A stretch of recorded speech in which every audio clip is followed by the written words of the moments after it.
Hey, it's fall, and I'm just enjoying another awesome fall evening here in Nashville, Tennessee at home. Just sitting out back, got a great fire going, and I'm watching my girls. You probably can't see them very well because it's dark back there, but they're out there raking, getting a pile of leaves together. They're about to go crazy out there jumping in leaves. You probably remember growing up doing something similar, and I'm sitting here watching them, and I'm seeing the leaves on the ground, and I'm just kind of reminded that fall, in some ways, really is about death, as these leaves hang beautifully from our trees in the spring and the summer, and then they kind of come to the end of it all, and they die.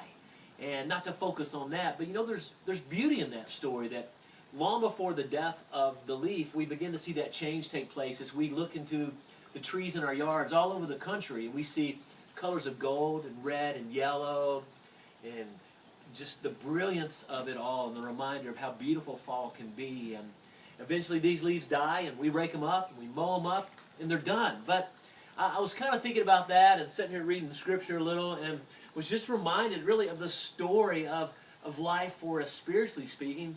All through the New Testament we see where Christ really points us to the idea of dying to ourselves, and that in order for there to be new life, spiritually speaking, we must be willing to die, to come to the end of ourselves. One of my favorite verses, I've preached from it a lot, Ephesians 4:3, verse 22 says, "You were taught with regard to your former way of life to put off your old self." It says in verse 23, "to be made new in the attitude of your minds, and to be put on the new self, created to be like God."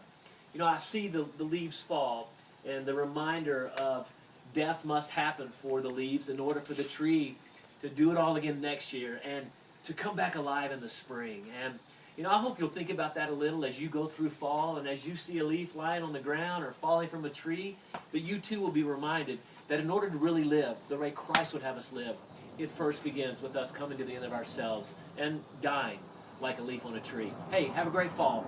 I'll see you soon.